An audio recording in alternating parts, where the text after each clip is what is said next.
الفاتحة إلى حضرة الروح النبي الكريم عليه الصلاة والتسليم.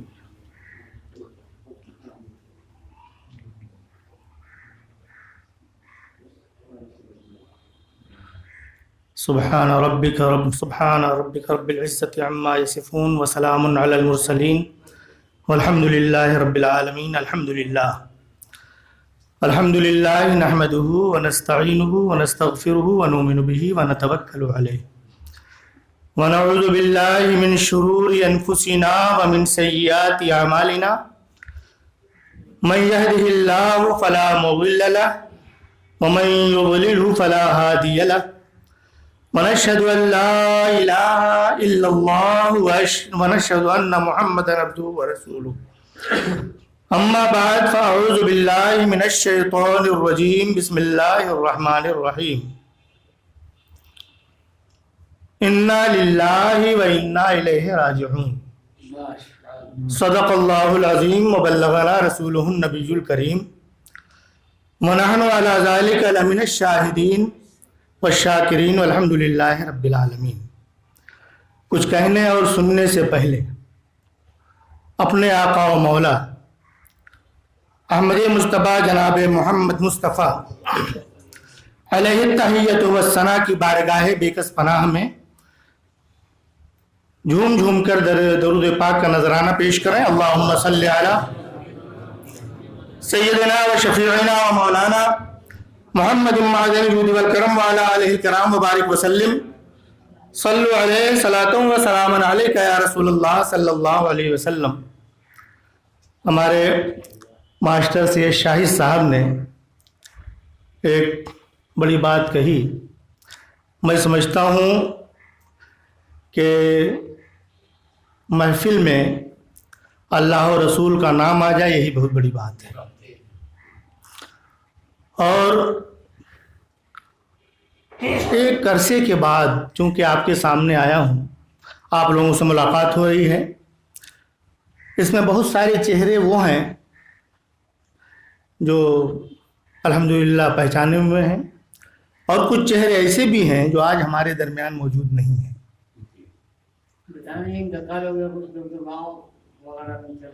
جی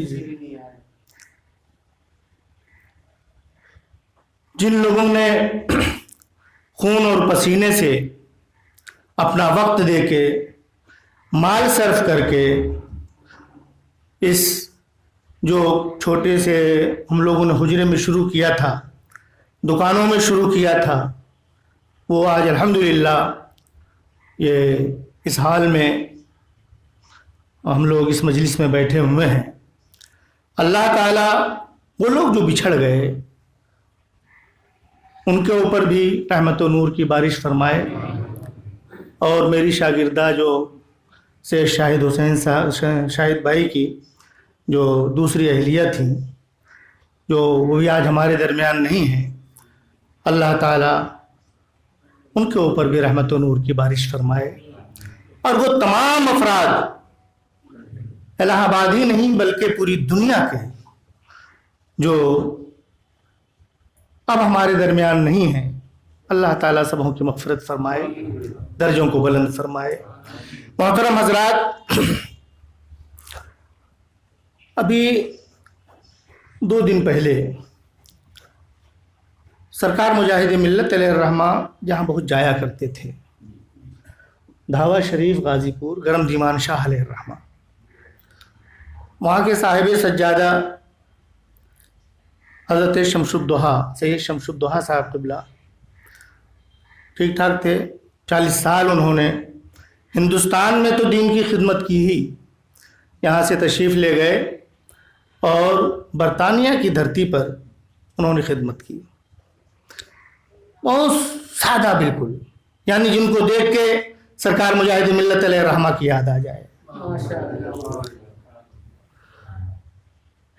آپ لوگ بڑے خوش قسمت ہیں کہ یہ وطن ثانی ہے حضور مجاہد ملت علیہ الرحمہ کا. اور ان کی زندگی تو یہ تھی کہ انہوں نے ہمیشہ جوڑنے کا کام کیا. انہوں نے اپنے آپ کو مٹا دیا صرف بندوں کو بندوں سے جوڑنے میں. نسبت ایمان کا اتنا اہتمام تھا. ایک رکشہ چلانے والا بھی اگر مسلمان ہے اور آپ کے ہاتھ کو چوم لے تو وہ بھی ہاتھ کو چوما کرتے تھے. شاید اعلیٰ حضرت فاضل بریلوی علیہ الرحمہ نے ایسی ہی شخصیات کے بارے میں فرمایا کہ بے نشانوں کا نشاں مٹتا نہیں، مٹتے مٹتے نام ہو ہی جائے گا. آپ لوگ خوش نصیب ہیں، الہ آباد کی سرزمین خوش نصیب ہے جس نے ان کے قدموں کو بوسہ دیا ہے. سادہ اتنے کہ صرف سنت رسول کی مطابعت میں لنگی، کرتا، صدری، صافہ زندگی انہوں نے گزار دی. لیکن ستوت و وقار کا یہ عالم کہ آج ہم لوگ چاہتے ہیں کہ ہمارا نام ایوان اقتدار تک پہنچ جائے، لیکن ان کے زمانے میں جو سب سے سپر پاور طاقت تھی، چاہے پریزیڈنٹ آف انڈیا ہو، چاہے پرائم منسٹر ہو، ان کے کوئی ایسا نہیں تھا جو ان کے نام سے واقف نہ ہو. لیکن سب اس اعتراف کے ساتھ جانتے تھے کہ یہ تو اللہ کا آدمی ہے، یہ اللہ والا ہے.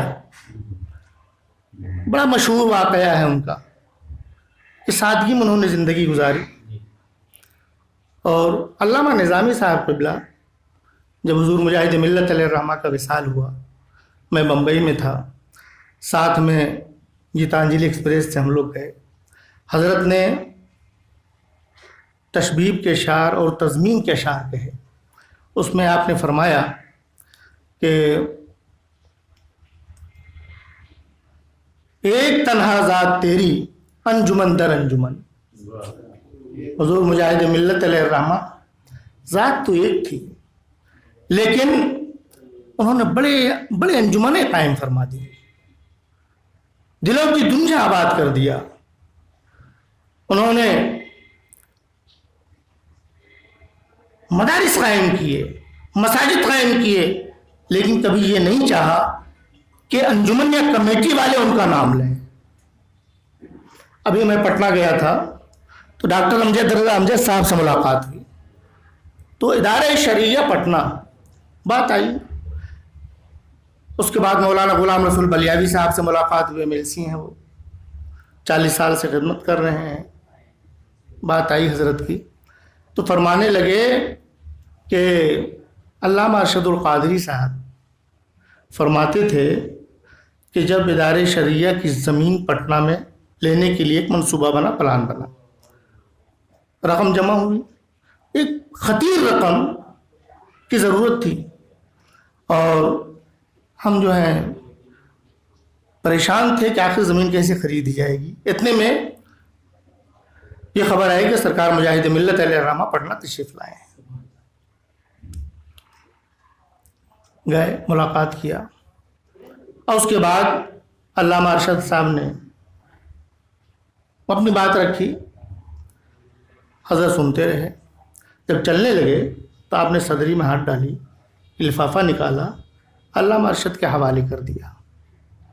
حضرت جب چلے گئے، علامہ ارشد نے لفافہ کھولا تو جتنے رقم کی ضرورت تھی اتنی ہی رقم اس لفافے میں موجود تھی. علامہ ارشد نے بتایا نہیں تھا کہ اتنے رقم کی ضرورت ہے. ابھی مفتی نہال صاحب فرما رہے تھے خرچ کرنے، انفاق فی سبیل اللہ کے بارے میں بتایا نہیں. علامہ ارشد نے اتنے رقم کی ضرورت ہے، لفافہ کھولا تو اتنی ہی رقم موجود تھی. غلام رسول بلیاوی صاحب کہتے ہیں کہ حضور مجاہد ملت علیہ الرحمہ وہ اس ادارے کے خالی بانی نہیں ہیں، بلکہ ان کی وجہ سے یہ ادارہ قائم ہوا. خاصیت یہ تھی، ادارہ قائم فرماتے، مدرسہ قائم فرماتے، وہاں محلے کے لوگوں کے حوالے کر دیتے، آپ لوگ چلائیے. چاہے پوری زندگی آپ کی دیکھ لیں، چاہے وہ سعودی عرب سے واپسی کا معاملہ ہو، اقتدار وقت کی آنکھوں میں آنکھیں ڈال کر جب بات آئی ہے تو آپ نے یہ خیال نہیں کیا کہ ہم کس سے بات کر رہے ہیں، یہ دیکھا کہ ہم کس کی بات کر رہے ہیں۔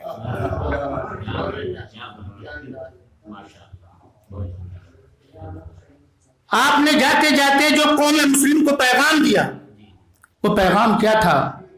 بڑھاؤ صبر کی طاقت، سہارا لو نمازوں کا۔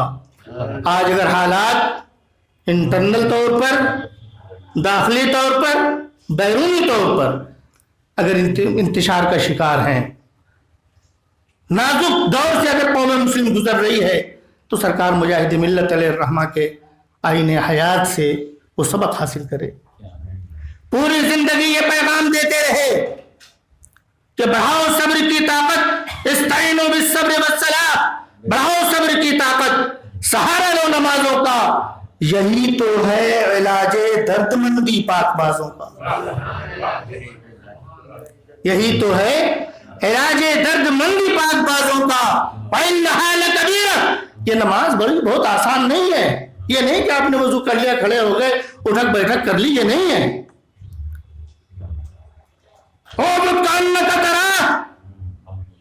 یہ تصور ہونا چاہیے کہ آپ کے ہر عمل کو دیکھنے والا خداوند قدوس ہے۔ یہی تو ہے علاج درد مندی پاک بازوں کا۔ نمازیں ہیں بڑی مشکل، نمازیں ہیں بڑی بھاری، خدا کے عاشقوں پر سہل ہوتی ہیں یہ دشواری۔ الا علی الخاشعین، خدا کے عاشقوں پر سہل ہوتی ہے یہ دشواری۔ خدا سے عشق ہے جن کو، وہ یہ باتیں سمجھتے ہیں۔ خدا سے عشق ہے جن کو، وہ یہ باتیں سمجھتے ہیں۔ نمازوں کو وَإِنَّهُمْ مُلَاقُو رَبِّهِمْ، خدا سے عشق ہے جن کو، وہ یہ باتیں سمجھتے ہیں۔ نمازوں کو خدا بندی ملاقاتیں سمجھتے ہیں۔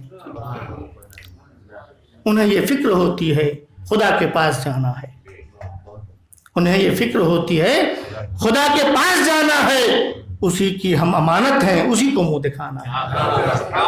اِنَّا لِلَّهِ وَإِنَّا إِلَيْهِ رَاجِعُونَ۔ حضور مجاہد ملت علیہ الرحمہ جیسی شخصیات، ہمارے رشتہ دار، اعزاء احباب، یہ تمام لوگ جو چلے گئے، یہ درس دے گئے کہ دنیا فانی ہے۔ ہمیں اور آپ کو نمازوں کی پابندی کرنی چاہیے۔ ابھی آپ نے فرمایا، میں بھی ایک حدیث رسول آپ کے سامنے پیش کر دوں۔ اللہ کے رسول صلی اللہ علیہ وسلم نے فرمایا، ان اللہ لیدفع بالمسلم الصالح عن مئات اہل بیت من جیرانہ البلاء۔ بے شک اللہ تعالی ایک مومن صالح کے صدقے میں اس کے پڑوس کے 100 مکانوں کی بلاؤں کو دفع فرما دیتا ہے۔ جب تک دنیا میں تھے ممکن ہے تکلیف میں ہوں، دنیا دیکھ رہی تھی کہ جیل جا رہے ہیں، دنیا دیکھ رہی تھی پریشان ہیں، دنیا دیکھ رہی تھی بیمار ہیں، خود فرماتے تھے کیا بتائیں کیسے کاٹی ہم نے قید زندگی، یا رسول اللہ نام لے لے کر تیرا زنجیروں سے کھیلا کیا۔ زمین کے اوپر تھے، تکلیف میں تھے، دکھ میں تھے، زمین کے اندر چلے گئے، اب دکھ جو دکھ درد کے مارے ہوئے ہیں ان کے دکھ درد کو مٹا رہے ہیں، ان کی تکلیفوں کو دور کر رہے ہیں۔ اللہ نے فرمایا کہ جب مصیبت آئے یہ کہہ دو انا للہ و انا الیہ راجعون۔ عملی تفسیر سرکار مجاہد ملت علیہ الرحمہ ان نفوس قدسیہ جو ہمارے ساتھ تھے، ہمارے درمیان تھے، چلے گئے۔ اللہ تعالیٰ سبوں کے مرقد پر رحمت و نور کی بارش فرمائے۔ میں یہ عرض کرتے ہوئے، چونکہ شاہد صاحب نے فرما بھی دیا اور تقریر تو آپ سن چکے ہیں، کہ اپنی زندگی کو ہمارے آقا صلی اللہ تعالیٰ علیہ وسلم اور امت کے وہ علماء جو علماء ربانیین ہیں ان کے سانچے میں ڈھالنے کی کوشش کریں. آپ جب اس سانچے میں اپنے آپ کو ڈھالیں گے تو آپ جانتے ہیں یہ استغفار ہمیشہ باوضو رہیں، بڑی برکتیں ہیں. یہ استغفار جن کے بارے میں بھی آپ نے سنا، اللہ کے رسول صلی اللہ تعالی علیہ وسلم نے ارشاد فرمایا کہ جو 70 مرتبہ 24 گھنٹے میں استغفار کا ورد کرتا ہے، من استغفر للمؤمنین 27 مرتبہ، بہت آسان سا نسخہ ہے، 70 مرتبہ جو استغفار کرتا ہے، کان من الذین یستجاب لهم ویرزق بهم، اللہ تعالیٰ اس کی دعائیں قبول فرماتا ہے. اس کا نام مستجاب الدعوات بندوں میں لکھ لیا جاتا ہے. وَيُرْزَقُ بِهِمْ، اور ان کی وجہ سے اللہ تعالیٰ روزیاں تقسیم کرتا ہے. اگر آج تنگ دستی کی شکایت ہے، تنگی رزق کی شکایت ہے، تو ہم کو غور کرنا پڑے گا کہ کیا ہم اپنے آقا صلی اللہ تعالی وسلم کے نقش قدم پر چل رہے ہیں. حضرات، تو سرکار مجاہد ملت جیسی شخصیات کے نقش قدم پر ہمیں آپ کو چلنے کی ضرورت ہے. ایک دوسرے کو تعاون، ایک دوسرے کی مدد کی ضرورت ہے، ایک دوسرے کے دلوں کو جوڑنے کی ضرورت ہے. علامہ نظامی صاحب ایک شعر فرماتے تھے کہ مختصر اتنا کہ 2 حرفوں سے بن جاتا ہے دل، اور طویل اتنا کہ اس میں 2 جہاں کا درد ہے. آپ کا دل جب ایک بندے مومن ایک بھائی کے لیے تڑپے گا تو شاید آپ اس کے مصداق بن پائیں گے. اور حافظ شیرازی نے فرمایا، دل بدستاور کہ حجی اکبر است، از ہزارہ کعبہ جگ دل بہتر است. دل گزرگاہ ہے خلیل اکبر است، کعبہ تعمیر خلیل اطہر است، دل گزرگاہ جلیل اکبر است. تو آپ اپنے دل کی صفائی کیجئے اور ان بزرگان دین کے نقش قدم پر آپ چلیے. اللہ تعالی ہمارے آپ کے لمحات کو قبول فرمائے، ہماری عبادتوں کو قبول فرمائے، اور ہمارے بزرگوں کی طرح ہم کو بے نفس بنائے. وآخر دعوانا ان الحمد للہ رب العالمین. السلام علیکم ورحمۃ اللہ وبرکاتہ.